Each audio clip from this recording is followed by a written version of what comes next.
In a moment, could everybody please take your cell phones and shut them or mute them?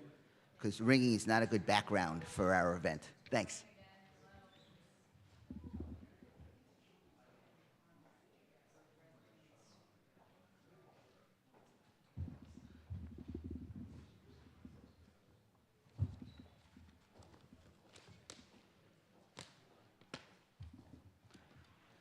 Good morning.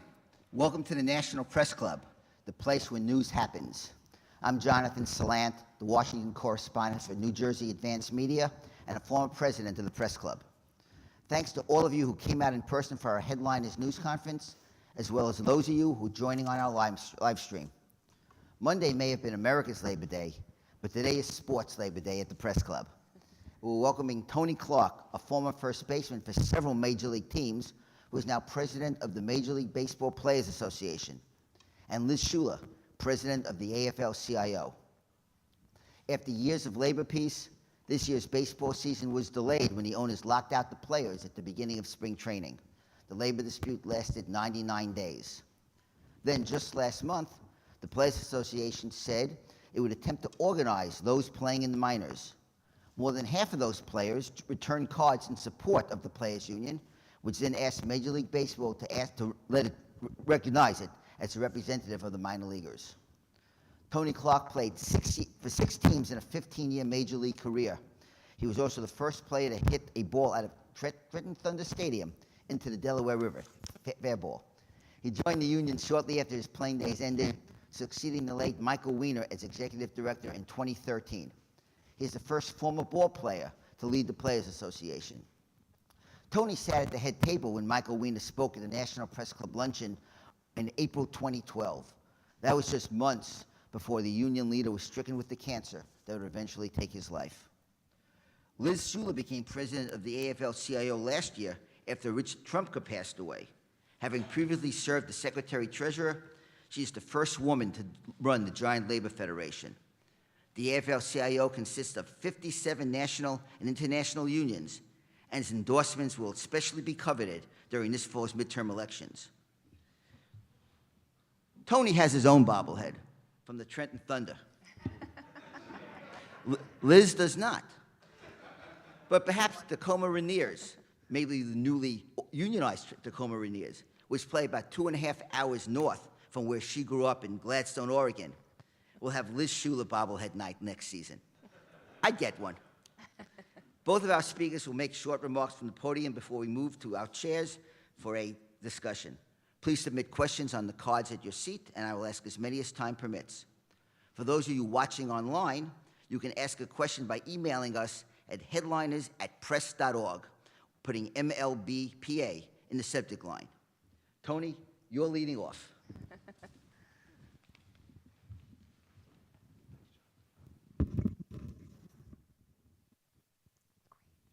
Good morning. I must admit that the bobblehead was not, and it is safe to assume that the hair color was a little bit different on that bobblehead than it is now. But Jonathan, I appreciate you bringing it nonetheless. I'd like to start off this morning by acknowledging a few folks. Let me start first with President Schuler. Thank you for all that you do and all that you've done for us and the opportunity to be here today. I'd also like to acknowledge a few folks that are here and or online. Let me start first with the NFLPA Assistant Executive Director, George Atala. Thanks for being here this morning. Would also like to recognize the NWSLPA Executive Director, Megan Burke. Great for you to be here this morning as well. The USWNTPA Executive Director, and Becca Rue, thank you for being here. Bob Foose of the MLSPA, grateful for you being here as well. I'd also like to acknowledge the USW Legislative Director and Roy Hausman. Thank you, Roy, for being here this morning. The CWA Chief of Staff and Counsel, Jody Calamine, thank you for being here. The USLPA CWA Executive Committee Member and Connor Tobin, thank you for being here this morning. I would also like to acknowledge Unite Here Local 23 Chapter Vice President Josh Armstead, as well as any Unite Here staff that may be in the room or online watching this morning. Thank you very much for being here this morning. Just a few comments that I'd like to offer before we get into the meat and potatoes. And it really has to do with why we're here and a little more background on our organization and our history. When Marvin Miller became our first executive director in 1966, and Dick Moss, our first general counsel in 1966. They came on board and laid the foundation for principally what our organization was about and what it was going to focus in on moving forward. And there were those three principles that are still guideposts for us today. Those three principles being educated players make educated decisions about their careers and about the direction of our organization. That was first and foremost. Second was player unity, and the player unity being derived from the sacrifices of the players that wore the uniforms and stood in line for what was right for themselves and for the next group of players. And the third piece was the player obligation to leave the game, leave the industry, leave our player fraternity better than the way that they had it. Those three things were guideposts, as I mentioned, and continue to be, even as we sit here in 2022. But as we reflect on those foundational pieces, we also took some time to reflect on our organization and considerations related to it. And what I mean by that is coming out of the 2020 season, some of the experiences that we had in that shortened season, as well as the lockout that Jonathan mentioned a little while ago that we just came out of the other side of, and the CBA that we were able to come to an agreement on with the league.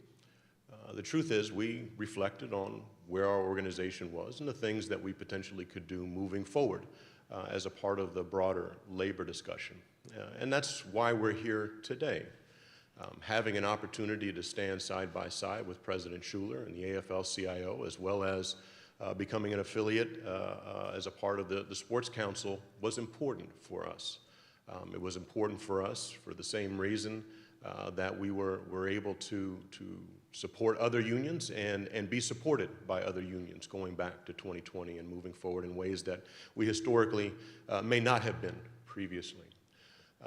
But the second piece of that puzzle, and one that I believe is likely of interest to many in this room and those that are watching on TV, was our desire to strengthen our player fraternity and do so by inviting the minor league players to become a part of our union, even as a separate bargaining unit.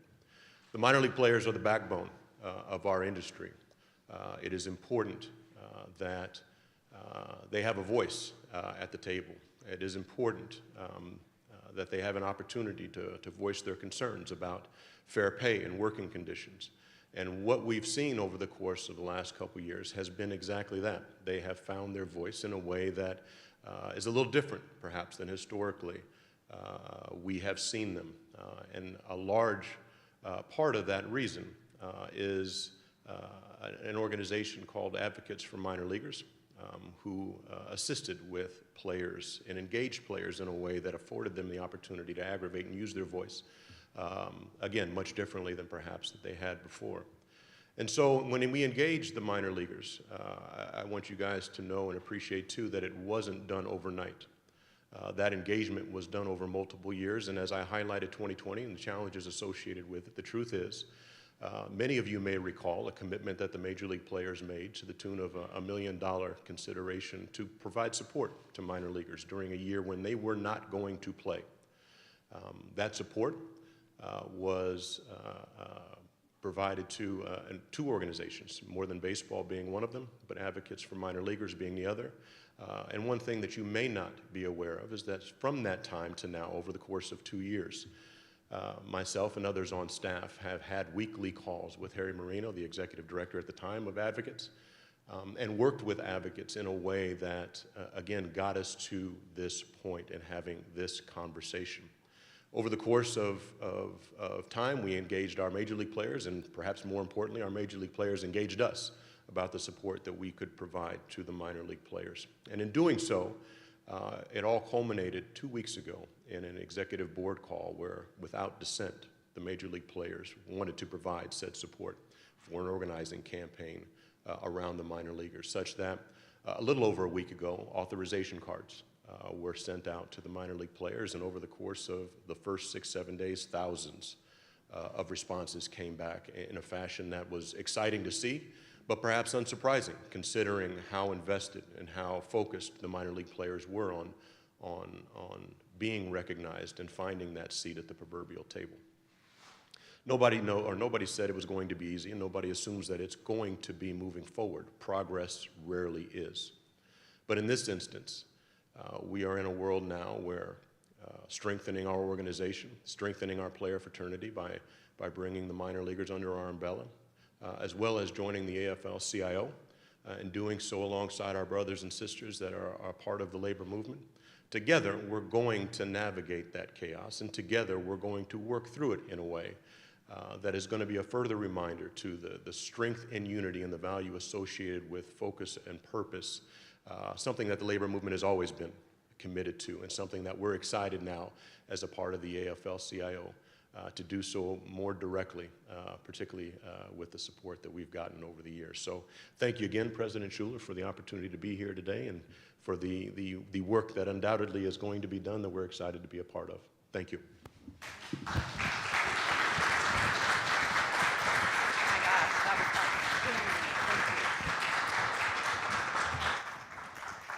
Well, good morning, and thank you, Jonathan, for hosting us, and Tony. Those were incredible opening comments, and all I can say is ditto, amen, and absolutely, and we're in this moment that's an incredible moment for the labor movement. In terms of the bobblehead, I'll just say, it never occurred to me, but after my performance last Saturday at the Cincinnati Reds, throwing out the first pitch, I'm not sure I'm worthy. Let's just say it got vaulted over the top of the mascot who was supposed to catch it, but not as bad as the 2007 performance of the Cincinnati mayor. Has anyone seen that video? Okay. But just an honor to be with you today, Tony, and just wanted to say what an exciting day it is for us at the AFL-CIO to be among leaders, labor leaders, activists, folks who have been on the front lines of worker struggles for so long. And Tony, as you were talking through your founding principles of your union, I just kept thinking, yes, this is, yet another example of how and why we come together, because it's about educating our members. It's about unity of purpose. It's about making an impact on our industries, our workplaces, and leaving them better than we found them. So that's another reason why I'm so excited to be here today. And I can say for our entire federation, the AFL-CIO, 12.5 million working people, 57 unions, soon to be 58 here, that we are so proud to welcome the MLBPA to our labor family. And yes.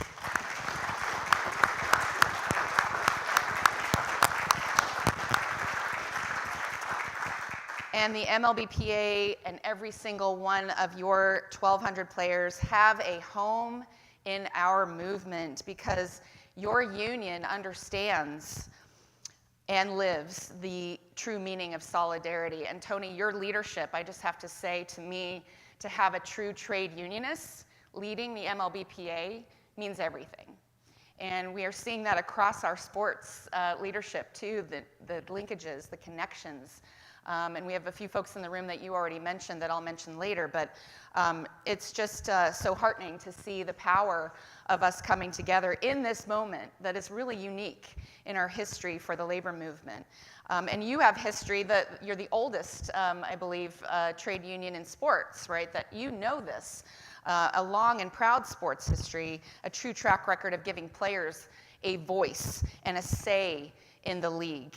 And from the earliest days, as you mentioned, when Marvin Miller led the MLBPA to the first ever collective bargaining agreement in professional sports, to the trailblazers like Curt Flood, who challenged unfair, eternally renewing contracts, to leaders who stuck together to fight collusion.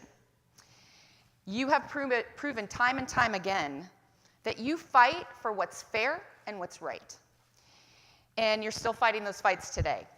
And the MLBPA is now working, as you said, to organize, I think it's 5,400 minor league players, and demanding recognition for the last and largest sports league without union representation, because you know the power of a union. And you know that every professional baseball player deserves those benefits. And people often think that being a professional athlete means that you're just set up for life. And I think there's a lot of misperceptions out there about that. But right now, minor league players are dealing with poverty-level wages, oppressive reserve rules, a real lack of support when it comes to their health and safety, and a chronic lack of respect. And these players' choice to collectively exercise their voice and form a union can change that. And we're seeing that all across this country, workers rising up for the very same things, that the workplaces are so similar no matter what industry we're talking about.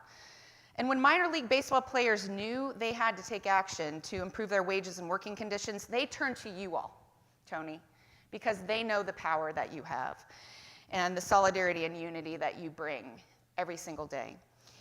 So your campaign to organize these minor leaguers is an inspiration to all of us across the labor movement. And it's a testament to the power of solidarity.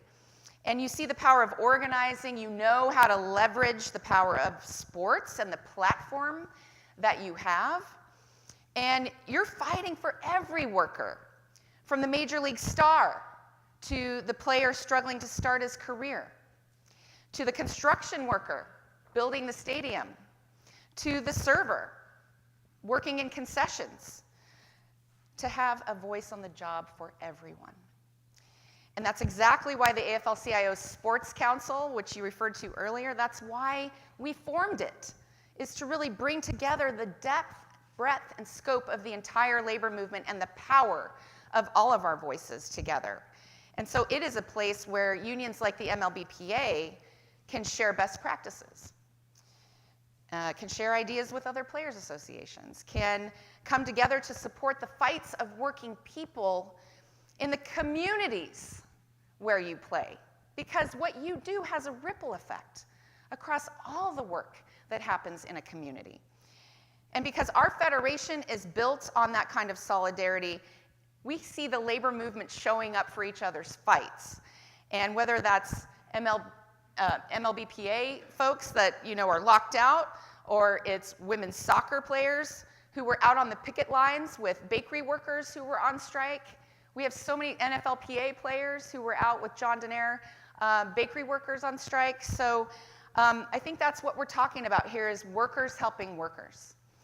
And so I want to recognize our Sports Council members who are here today. I know that you already mentioned, Tony, George Atala, of course, with NFLPA. Megan Burke, who is also on the AFL-CIO Executive Council with the NWSLPA, and of course Becca Rue, who is coming off an amazing night last night. Thank you for being here, because it's early in the morning. With the U.S. Women's National Team Players Association, of course, Bob, and we have USLPA, CWA being Communications Workers of America, Executive Committee Connor Tobin. We have a lot of alphabet soup in the labor movement, don't we? And then we also have, folks from Steelworkers and Unite Here, here in the front row.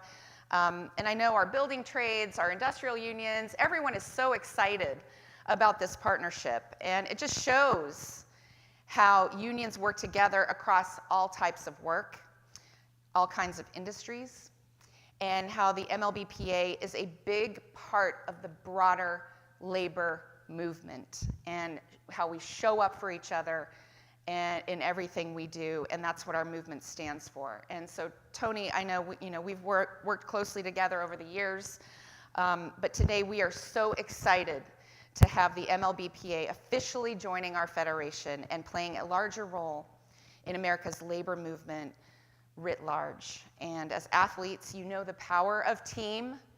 We all have to have a pun, a sports pun, right? So you know the power of a team, and that's what the labor movement is, and we are so excited to have you on our team. Thank you.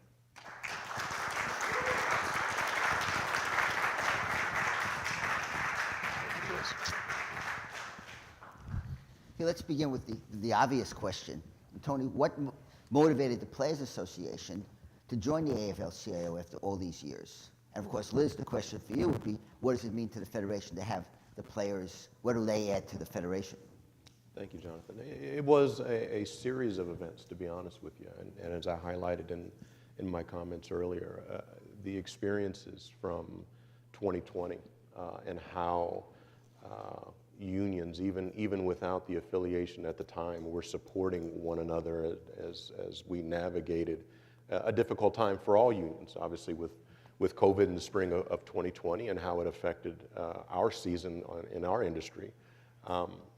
Relationships were developed that had been there before, but became more formal in a way that opened lines of communication to the possibilities of supporting one another moving forward. And so from 2020 on, and as we reflected even with our players on the things that we were seeing and the support that they were receiving during that time and the support that we were also offering during that time, things started to align themselves in a way that in the conversations that I was having with President Schuler, there seemed to be far more continuity than there had been before about what the possibilities could look like. And perhaps to the extent there was an opportunity for the players and the PA to be a broader part of the conversation, this was the way to do it. So again, it was a series of events and time and relationship building that really led to today's announcement. And Liz, what does it mean to the AFL-CIO to have the players? Absolutely, and I think back over time, to Striketober last year when workers were rising up and coming out of the pandemic. They said enough is enough. We've sacrificed, safety and health, time with our families, wanting a real voice at the table, and so that energy and that momentum that was building then, and even before then, frankly, with teachers going on strike in West Virginia and then leading into the lockout, we knew that this was a fight that the rest of the labor movement needed to be there for. And so when Tony and I started talking, actually we've talked many times, but we started talking weekly actually when things were starting to heat up, because we knew that this was going to have a ripple effect across communities, and the power of coming together collectively was going to give them leverage at the table, but also help us prepare for what was to come for the communities that would be impacted. So we brought, our Unite Here brothers and sisters to the table, and our other unions who provide transportation and security and hotel and housekeeping. So it's part of this notion that we are stronger together, we are there for each other, and having the MLBPA with obviously such a storied history and such a big presence in the labor movement be connected formally to the AFL-CIO means everything. Are you trying to get any of the other sports unions who are not members to try to get them to be members as well?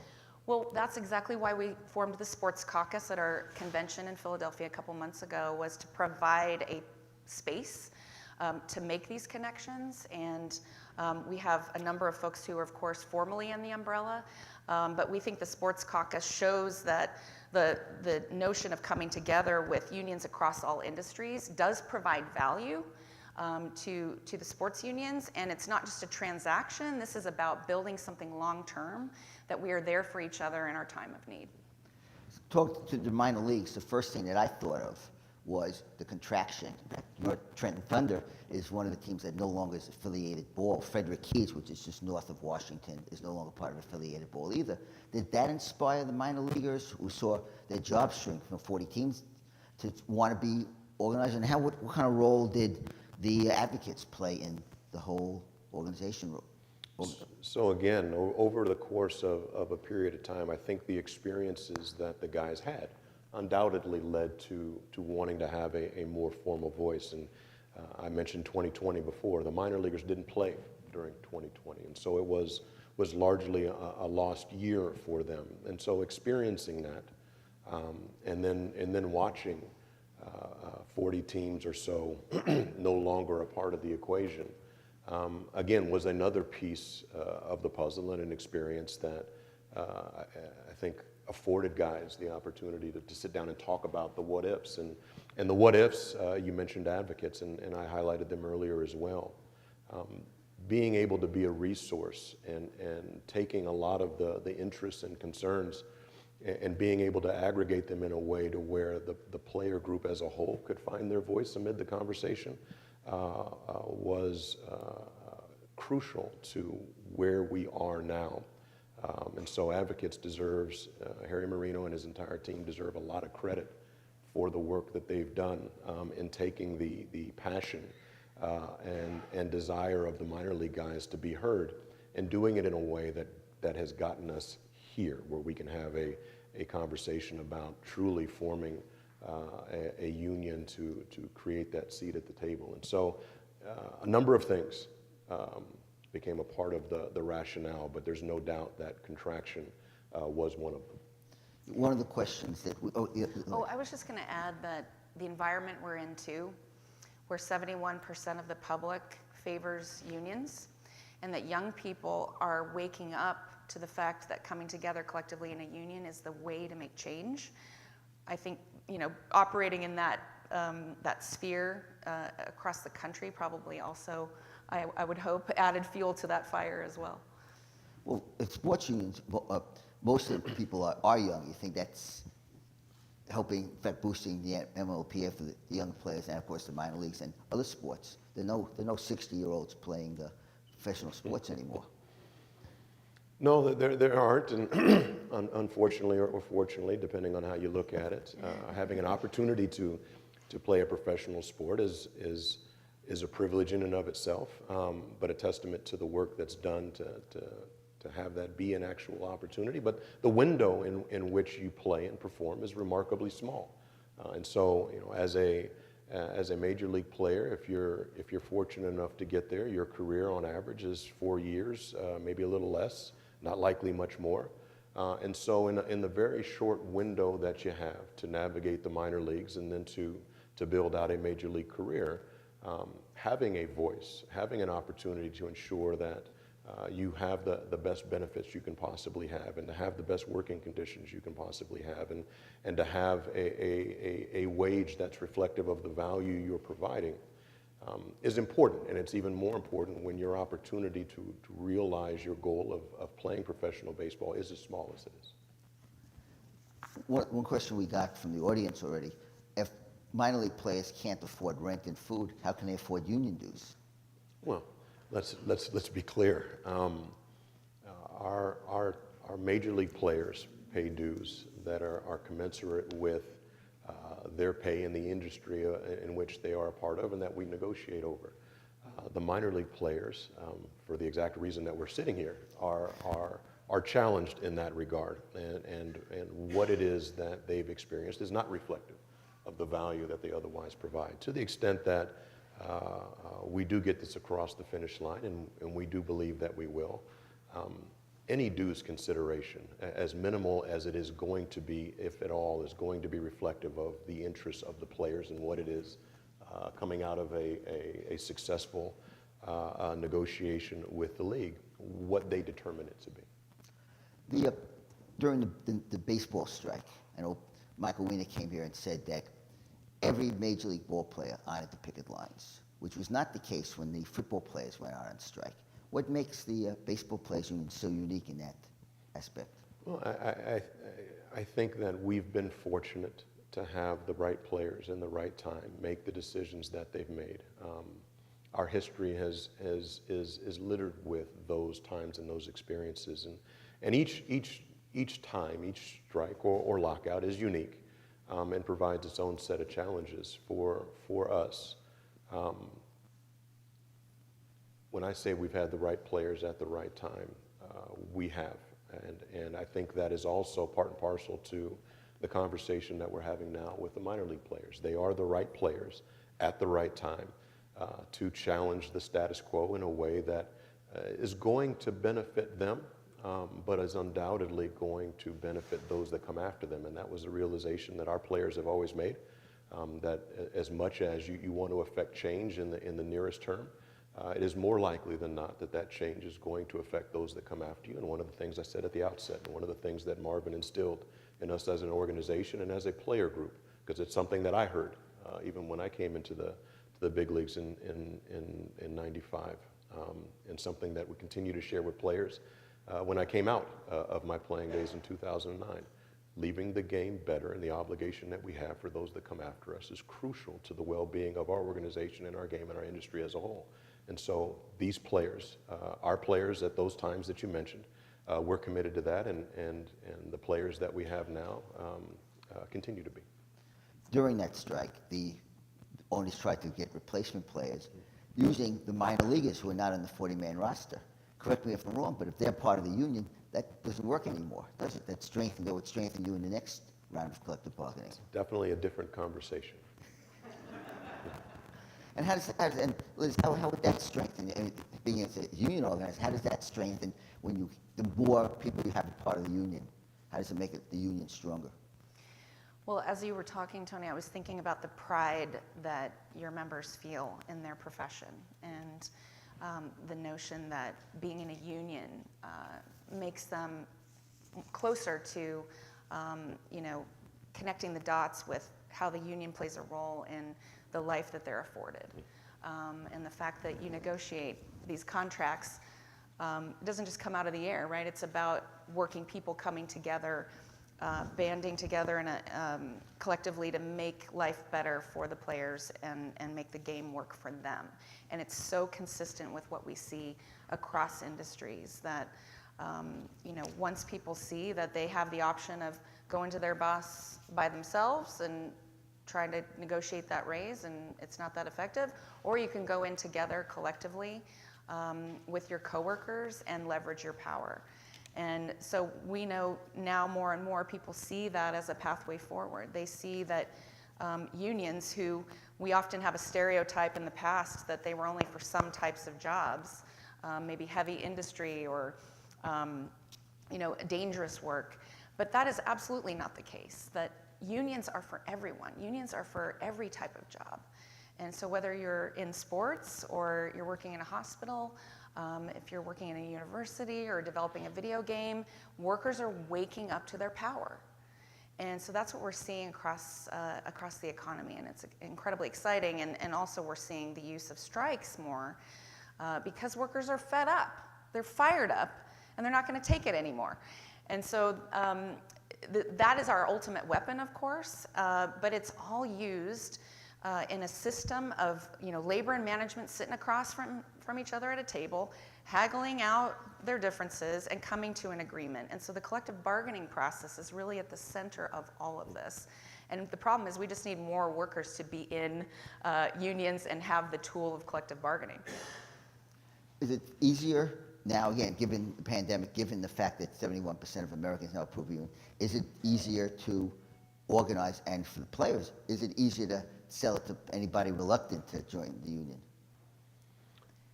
Well, I think for our group, and again, right group at the right time, it wasn't about selling it to them.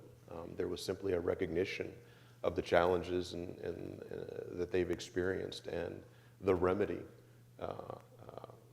is organizing. And so, with our minor league player group, the dynamics are interesting. Players all over the country, a large number of them, as you highlighted earlier. And so trying to figure out the logistics and the process by which to engage the guys when they were already interested in being engaged was a responsibility we had to create a pathway for them to realize their goals. So again, I don't know that we had to jump on the phone or get in front of guys and sell them on the idea, as much as what they had seen and what they experienced was already a demonstration to them as to the value in having the conversation about organizing. Yeah, and I would agree with that. I think there's this impression that the union is something other than the group of people that make it up. And so it's really workers talking to workers. And I think people the difference now is they're waking up to the notion that they have power. and they don't have to suffer in silence and sit back and just take the working conditions as they come, that they can actually come together and be more powerful. So I think that's something different right now in this environment with 71% approval. And then young people too, just being courageous, stepping out and taking risks. And in this environment where we do still have the National Labor Relations Act is still broken. We need labor law reform to enable more people to form unions without fear. Right now, the law has been chipped away at, so the balance of power is clearly residing with corporations and management. We see, the fear tactics they use, the intimidation, the harassment when people try to form unions. But workers are persevering, and they're not letting that stop them. So we'll continue to fight for labor law reform to make it easier, but in the meantime, we're going to keep organizing. Does this mean that the Players Association, now that you're going to be part of the AFL-CIO, will not cross picket lines of other unions? Like, for example, if broadcasters go on strike outside baseball stadiums, or vendors, that the players would not cross the picket line? There are provisions in our collective bargaining agreement that won't afford us to do certain things against that agreement. So we will continue to be, as we have been, supportive across the board in the ways that we're able to, but again, reflective of the language that we have in our agreement. There are going to be times where we're not able to do that. One of the things, Liz, I know as a reporter, you have a press conference and you get big celebrities showing up. What might be a routine press conference that we blow off, say, we're going to show up there. And you got some of the biggest celebrities now as members of the AFL-CIO, the baseball players. Could you see bringing out some of the players to support? I think of Jon Stewart with the Zach Rover Act, where we all covered that was to allow people hurt in 9/11, the first responders, to collect health benefits, and you covered it because Jon Stewart was there.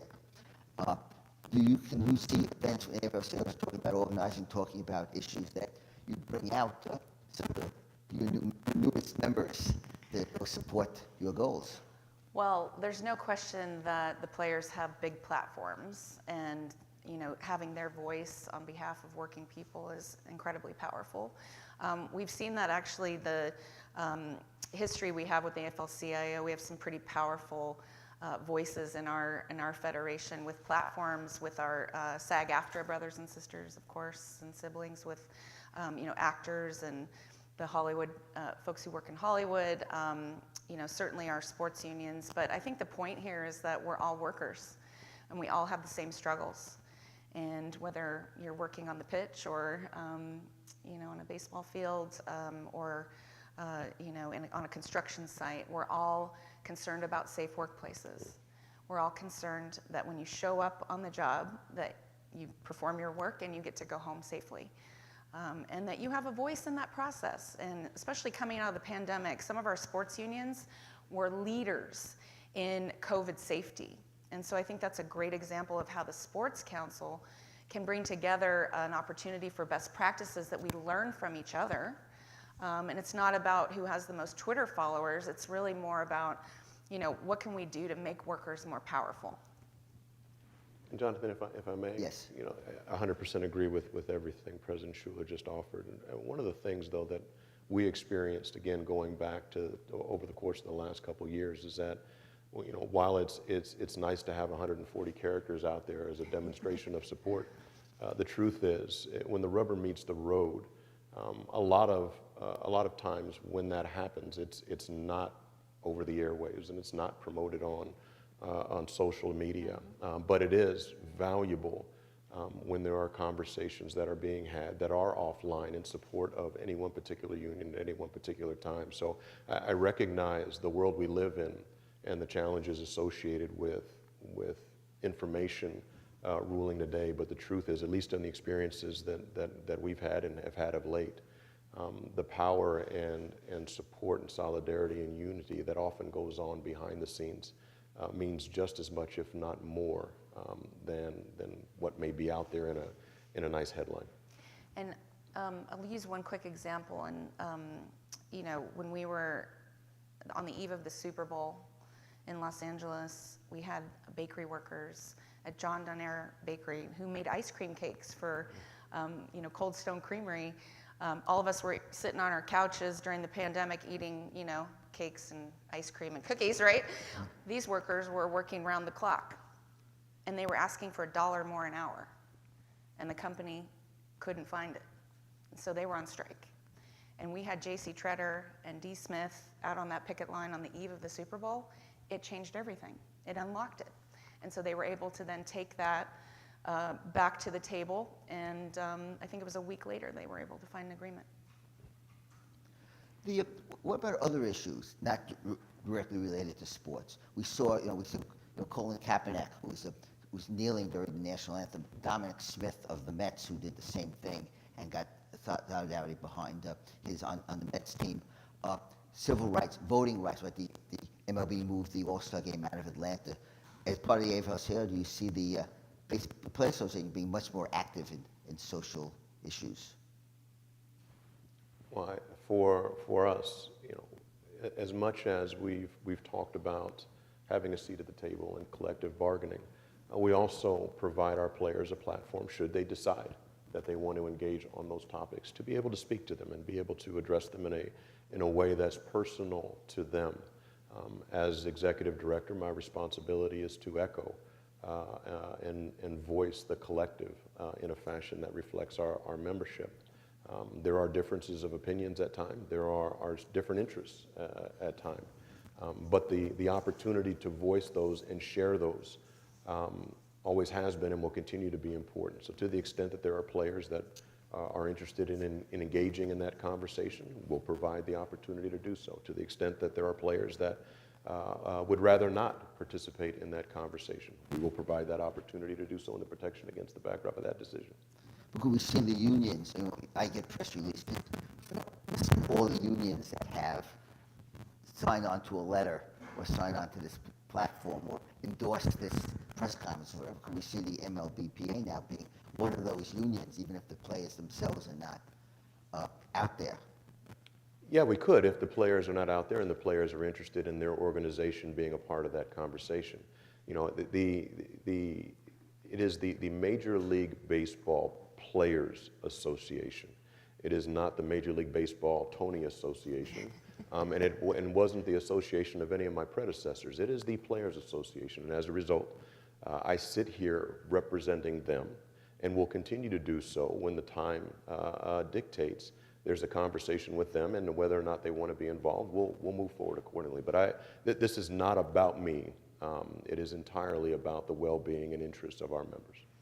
And that's consistent across the labor movement. We are a democracy, and unions are very much run on that founding principle. And so the AFL-CIO runs on that same principle at our table, which is we debate the issues and decide on a direction, and unions have that autonomy and that independence to make whatever decision is best for them.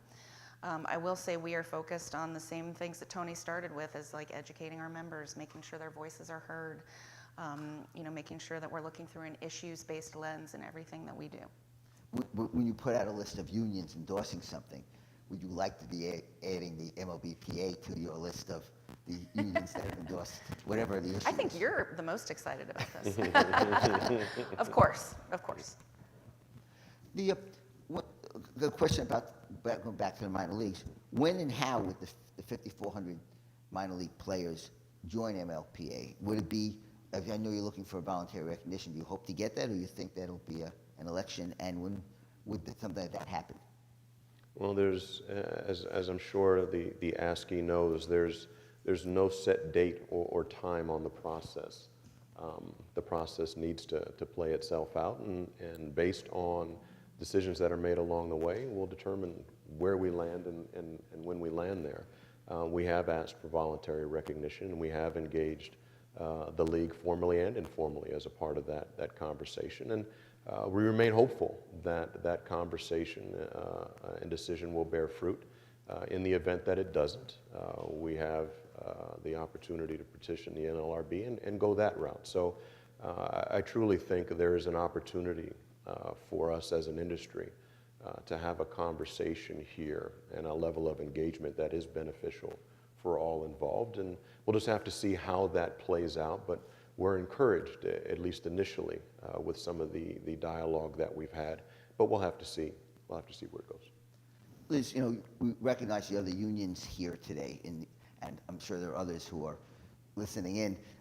Have any of them reached out to you, like the Players Association, in terms of trying to be part of the Labor Federation, and discuss also, in certain cases, basketball has a minor league, the CBA, or the D League, the other minor league sports, also organize those?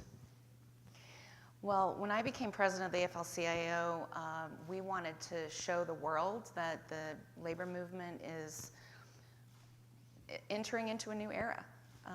We are building a bold, modern, inclusive labor movement to meet this moment.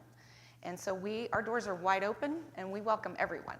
So the answer is of course, any of those unions who want to join the AFL-CIO formally, informally in our sports council, we're trying to at least start that dialogue. And so the goal would be to have all of us, pulling in one direction and giving a more powerful voice to working people. Have any of them talked to you, Tony, about joining, since the sports union that did this? Well, we've had some conversations, and I welcome them. But I think each organization and where it is different. Again, we've not become a formal affiliate for as long as we've been in existence for any number of reasons. But over the course of the last couple of years, our experiences have suggested now is the right time to have the conversation. And so, to the extent that other PAs are making decisions, and those decisions lend themselves to the possibility of asking for affiliation when the time is right for them, and their members are interested in having that conversation, I'm sure they'll look to reach out to President Schuler, and we'll go from there. Will the affiliation have any impact on the retired baseball players at all? No, not that I'm aware of. Obviously, I'll put it to you this way. Having the opportunity to come work at the Players Association on the personal side for me was I knew that it provided an opportunity to stay connected with our former players, advance and protect the interests of our active players, and do so in a way that protected the integrity and opportunity for the players to come. So we'll always be connected to our former players and our entire player fraternity, if for no other reason than I'm one of them. But to the extent that this decision affects them directly, not likely, unless or until there are former players and there is programming that becomes a part of the conversation at any one particular time that any of our former players are interested in participating in. There are senators planning to hold hearings. Baseball is unique among the major sports with have an antitrust exemption. You can't just move a franchise willy-nilly like other sports can, and they have other exemptions. The Senate is talking about hearings on that antitrust exemption. If the union discuss this, and will you come down on it, and what impact do you think some of these hearings will have? Well, it's going to be interesting to see what impact it has, but it is undoubtedly a part of the overarching conversation that we're having right now related to the minor leaguers. And so when I suggested a little while ago that there is an opportunity to have a conversation that benefits all involved, that is part of the reason that there's an opportunity to have a conversation. And so obviously the antitrust exemption affects the minor leaguers in ways that are different than it does the major league guys. But again, there is an opportunity as a part of an organizing conversation that can be a part of the conversation as well. And Liz, what do you think? We support the MLBPA's position, and so we'll bring the full breadth and scope of the labor movement to back them up. And we hope that the league does the right thing. I can't let this opportunity go by without asking you about It was baseball. a slider. It was a slider. Sorry. About the rules changes in baseball. the Players Association now is on a committee that is supposed to have a say in changing the rules. What changes have you advocated as a union to change the? Well, I think any conversation about rule changes should involve players, and our players, who are the ones that are going to be most affected by those rule changes, having a voice in the conversation is important. The committee that was established coming out of bargaining was designed to provide that opportunity. The league has always had the unilateral right after proposing a rule change a year later to go ahead and implement it. So the opportunity here was a chance to work together more directly to see if common ground could be found against the backdrop of any rule change that either side was considering. In this instance, and what you have likely heard about, are three rule changes that are front and center at this point. We don't need to dive too far down the rabbit hole there, but suffice it to say that players have offered their input, have engaged as a part of the committee and separate from the committee in a way that the input that they have offered has not just been tangible, but we believe would wholeheartedly be beneficial to the whole should their interests and concerns be adopted as a part of any rules considerations. We'll have to wait and see if that actually happens. To the extent that players have offered it and it has not been as reflected in pen being put to paper. As I sit here today, it hasn't been.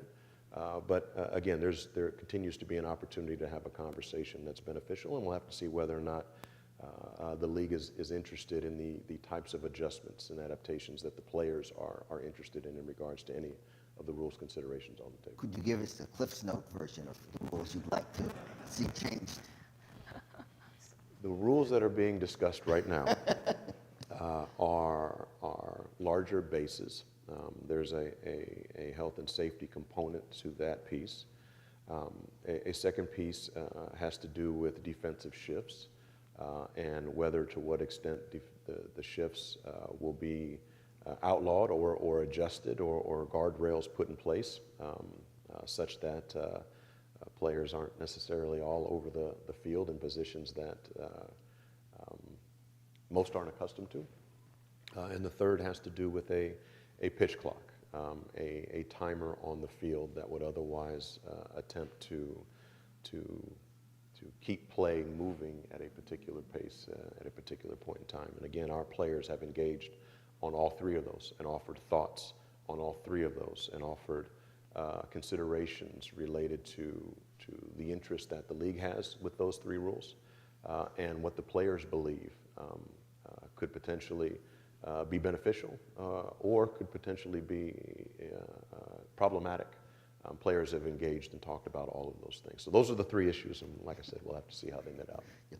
What is the Players Association doing with the expansion of casino gambling, sports betting, to protect the players and protect the integrity of the game? Well, I think from day one, as soon as PASPA was repealed, there was an opportunity to talk about security and support, knowing that sports betting legalization was going to alter the landscape in one fashion or another, and that's where we committed our time and effort to, and continue to. So it's not going away. It's going to undoubtedly expand into areas that perhaps it's not even in now.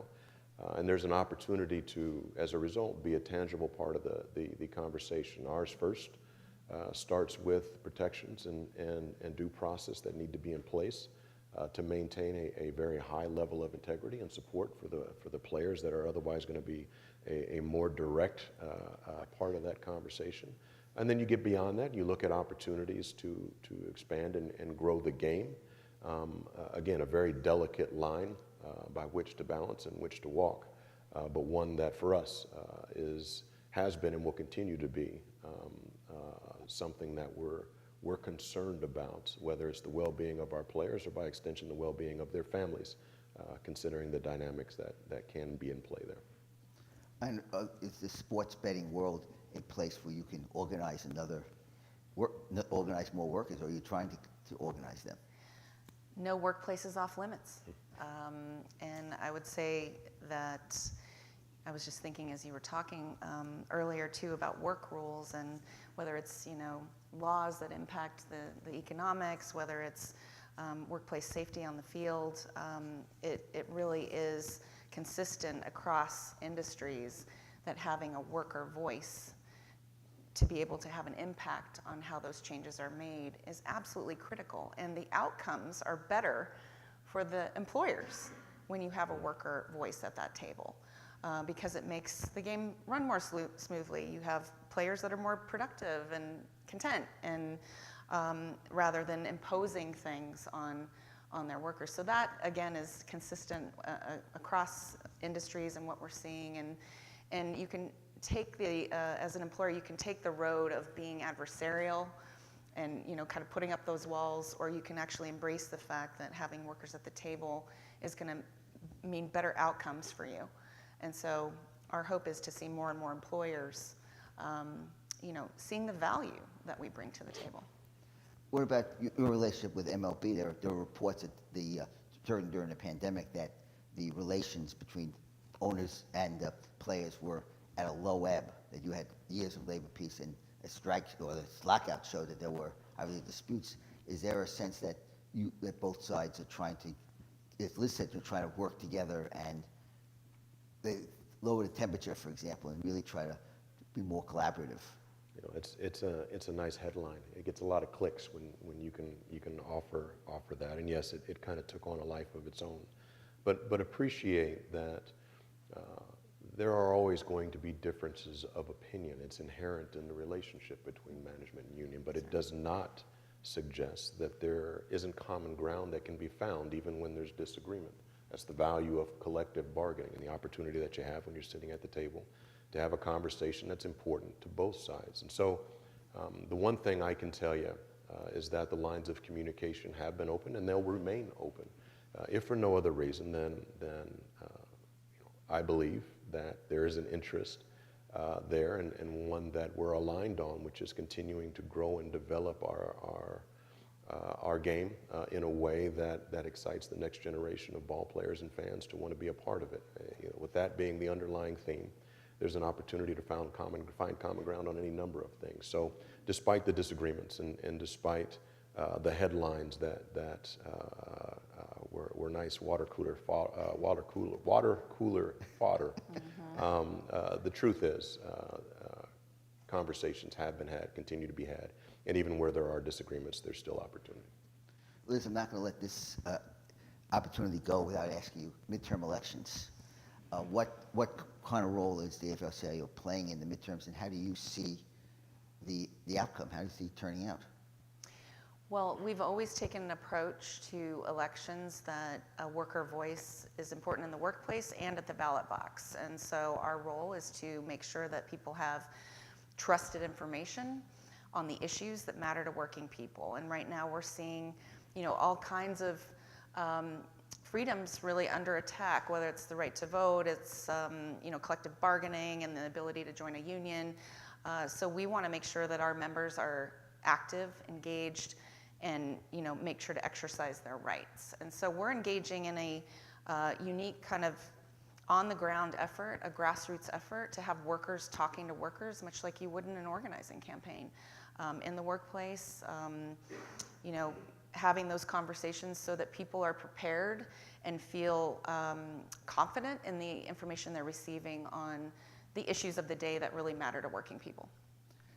Tony, could we see the Players Association now as part of the AFL-CIO get more involved, even campaign contributions, or even helping to speak at rallies and fit in support of union-endorsed candidates?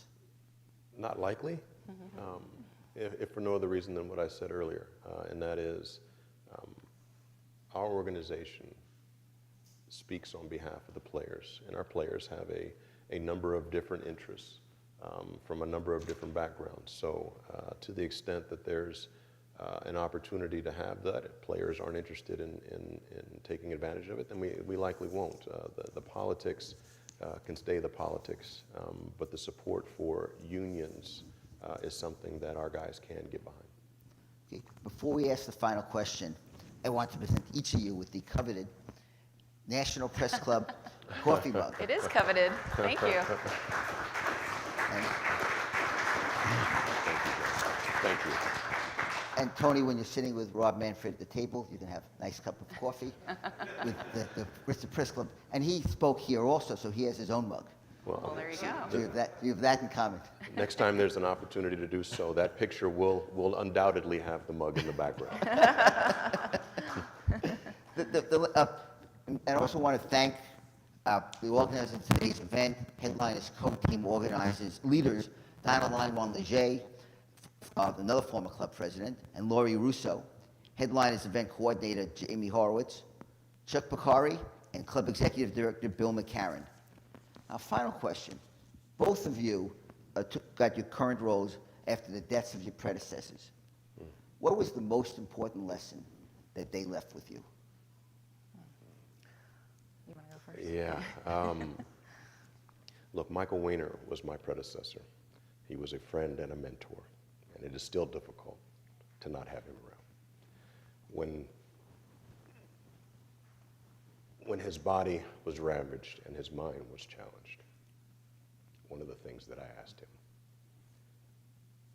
was, if there was one thing that you could share with me, what would it be? Without hesitation, his response was patience. Didn't know what it meant at the time, but I have a greater appreciation for it now. And so, despite all the chaos and all the other moving pieces and issues, patience and the understanding and appreciation that things take time, all good things do, and not to rush into any one particular decision, particularly when the well-being of your membership is front and center, will always stick with me. And Liz? Jonathan, you're getting us all teary-eyed here. Yeah, because it's still somewhat raw. It's been, a year in August, and totally unexpected. And Rich Trumka was a giant in the labor movement. He was a mentor, a friend. But what I would say is he was a fighter. And the one thing that I took away from him is never give up. And that was Rich. So as the leader of a federation, too, it can be challenging at times to have 57, 58 unions who all have different perspectives and ideas and philosophies, but that we all remain unified and moving forward together, never give up, and trying to get that, all of us, that power moving in one direction. Well, thank you very much for coming. Thank you, Jonathan. Thank you. And thank you to the audience. We're adjourned. Thank you.